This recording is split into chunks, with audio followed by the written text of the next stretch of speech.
আপনাদের সামনে এই মুহূর্তে কথা নিয়ে আসবেন বাংলাদেশ ইসলামী ছাত্র শিবির ঠাকুরগাঁও শহর শাখা সংগ্রামী সভাপতি প্রিয় ভাই আমজাদ আলী ভাই। কথা নিয়ে আসবেন প্রিয় ভাই আমজাদ আলী ভাই।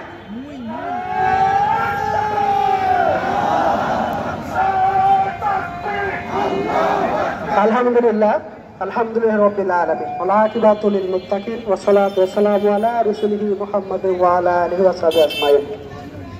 শাহ মাহতুম রূপেশ রহমাতুল্লাহ আলাইহির স্মৃতি বিজড়িত আলী রায়হান সাকিব আঞ্জুম সহ অসংখ্য শহীদের রক্ত স্নাত পবিত্র নগরী রাজশাহী মহানগরী কর্তৃক আয়োজিত ফ্যাসিস্ট বিরোধী আজকের এই গণমিছিলে উপস্থিত আছেন হাজারো তরুণের স্বপ্নের সংগঠন ৩০০ রহিদের শক্ত সনাত কাফেলা বাংলাদেশ ইসলামী ছাত্র শিবিরের কেন্দ্রীয় ফাউন্ডেশন সম্পাদক সহ রাজশাহী মহানগরী সম্মানিত সভাপতি শহীদ ঈদগাহ রাজশাহী বিশ্ববিদ্যালয়ের সম্মানিত সভাপতি সহ আমার সামনে উপবিষ্ট হাজারো আবু সাইদ আলী রায়হান মুক্ত ভাইরা সকলের প্রতি আমার সালাম। আসসালামু আলাইকুম রহমতুল্লাহ।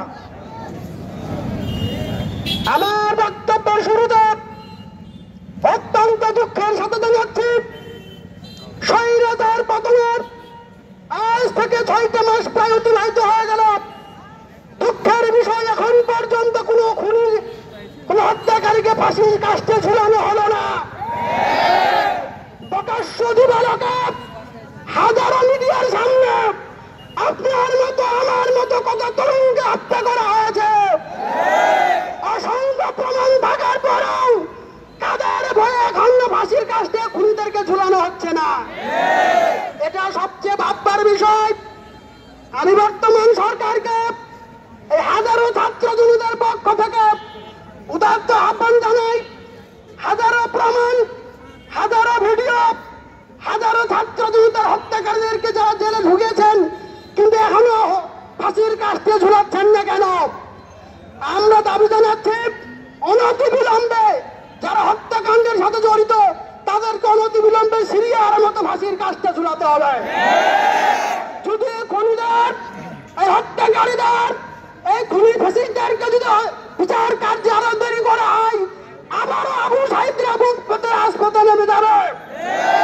সুতরাং এই হাজারো ছাত্র জনতার সমাবেশ থেকে আহ্বান জানাই এদের বিচার অল্প সময়ের মধ্যে কার্যকর করতে হবে।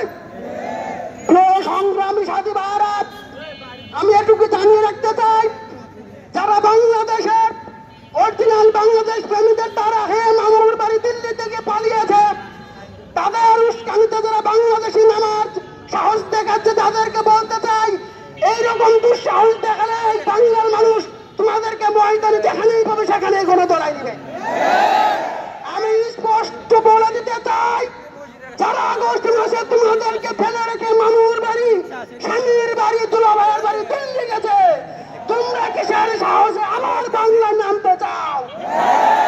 প্রিয় বাংলাদেশের শান্তিপ্রিয় মানুষ যারা রয়েছেন উদাত্ত আহ্বান জানাই যাদের হাতে সাকিবের রক্ত, যাদের হাতে আলী রায়হানের রক্ত, যাদের হাতে ওয়াসিম মুক্তের রক্ত তাদেরকে বাংলার মানুষ আর রাজপথে দেখতে চাই না। সবাইকে অসংখ্য ধন্যবাদ জানিয়ে শাহ মাহতুম রূপেশ, আলী রায়হান, সাকিব নানজুম সহ অসংখ্য শহীদের রক্তের এই মহানগরীকে আপনারা লিল্লাহি তাকবীরে দরগান দিয়ে স্লোগান দিয়ে ইসলাম প্রিয় রাষ্ট্রটাকে এই মহানগরীকে আপনি ইসলামিক একটি মহানগর হিসেবে গড়ে তুলবেন এই যত আহ্বান রেখেই আমার কথা শেষ করছি। আসসালামু আলাইকুম রহমতুল্লাহ। আবারও দেখা হবে, কথা হবে ইনশাআল্লাহ।